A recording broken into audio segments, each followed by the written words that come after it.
We come now to the 9th visit, where we shall analyze the 9th principle of success, which is personal initiative. Personal initiative is the dynamo which starts the faculty of imagination into action, in the process of translating one's definite major purpose into its physical or financial equivalent. If you aim for success above mediocrity, you will need to learn to act on your own personal initiative, because your success is something which you must achieve for yourself without someone telling you what to do or how to do it. Incidentally, Cyrus H.K. Curtis, the former owner of the Saturday Evening Post and one of my collaborators in organizing the Science of Success philosophy, was responsible for a motto on personal initiative of such great importance that I want you to have it. Said he, "There are two kinds of men who never amount to much: those who cannot do as they are told, and those who can do nothing else." Of course, Mr. Curtis's implication is very clear.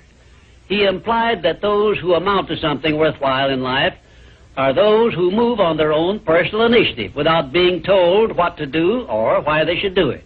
The men who stand out in the minds of the public as the greatest successes from the days of George Washington on to the present are those who chose their own occupation, business or profession, and moved on their own personal initiative in achieving their purpose.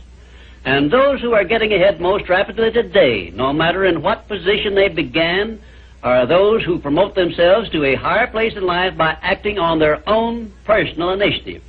The habit of personal initiative not only inspires one to move on his own responsibility, but it also influences him to carry through until he completes that which he undertakes in a manner pleasing to all concerned, because he knows that a winner never quits and a quitter never wins. And right here is an appropriate place to say something I perhaps should have said before, namely, that a big success is made up of a great number of little circumstances, each of which is so small and seemingly insignificant that most people pass it by as not worthy of notice. Some may think, for example, that the habit of personal initiative is unimportant, but we have only to take a look at the record of some of our greatest successes to recognize that personal initiative was an important factor without which they never would have achieved success. For example, no one told F.W. Woolworth to start a 5 and 10 cent store. The idea was his own. He acted on his own personal initiative in putting his idea into action and lived to see it yield him a fortune well above $100 million. My distinguished business associate, W. Clement Stone, started his insurance business on his own personal initiative with an operating capital of only $100. But he followed through on that same personal initiative and made his humble beginning yield an annual gross income of many millions of dollars.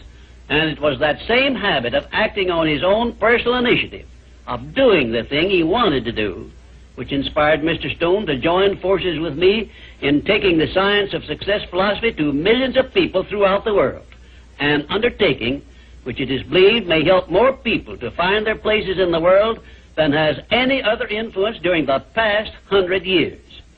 The habit of personal initiative was the chief trait which helped Henry J. Kaiser to build a great industrial empire and raise himself to a high position in the industrial world.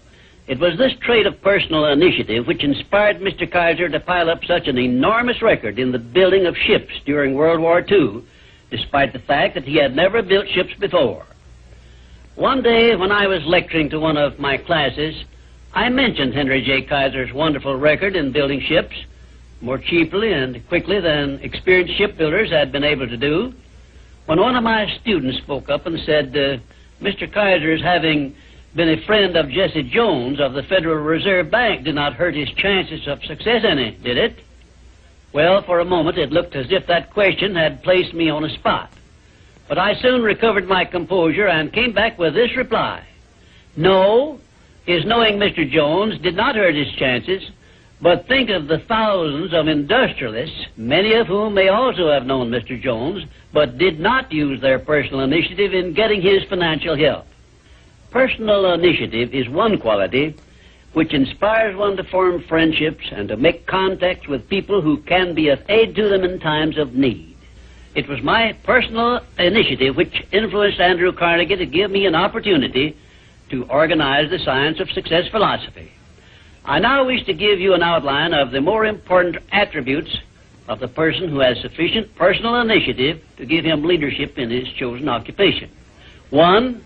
First of all, the person who follows the habit of personal initiative has a definite major purpose in life and a plan for its attainment. 2. And a mastermind alliance with those whose help is essential in achieving his major purpose. 3. He has the necessary persistence and the will to win to carry him along when the going is hard and he meets with obstacles. 4.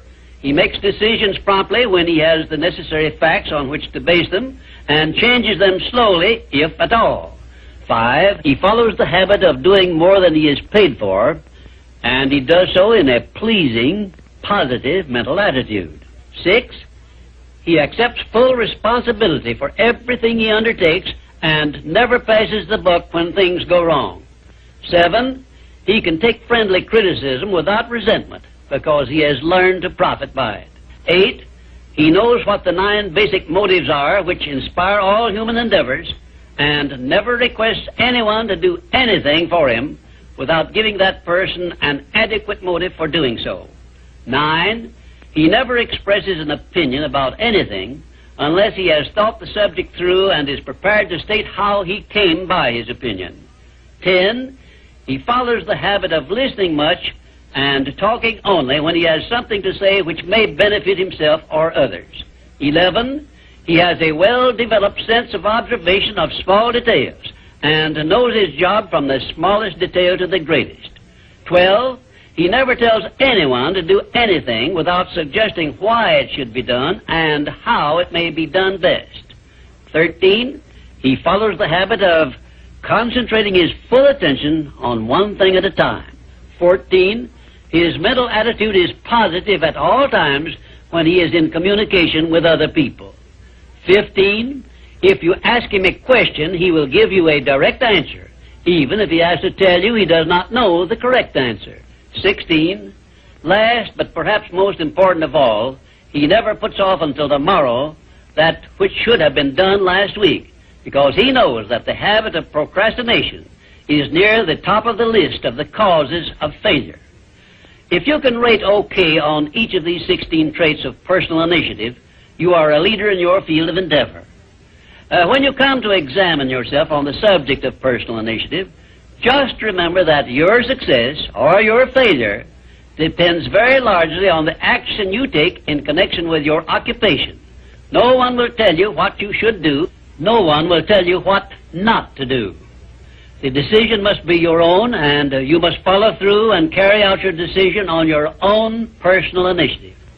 If you work for wages or a salary, you should decide to promote yourself through your own personal initiative to the top of the scale in your occupation.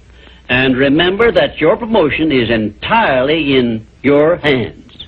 In my previous visits, I have given you a blueprint of the steps you should take in promoting yourself to whatever station in life you desire. Now, let me give you a brief review of 8 principles we have covered previously. 1. Definiteness of purpose. By now you should know what you want most from life, and you should have a plan for getting it. Here is the most important circumstance of your whole life where you must move on your own personal initiative because no one else can tell you what you should want most. 2. The mastermind principle.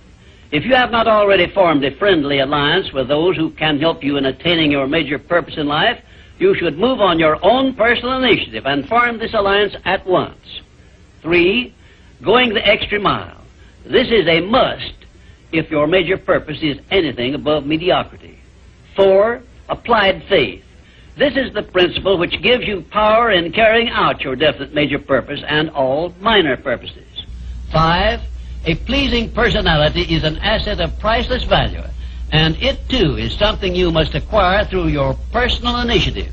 6. Self-discipline.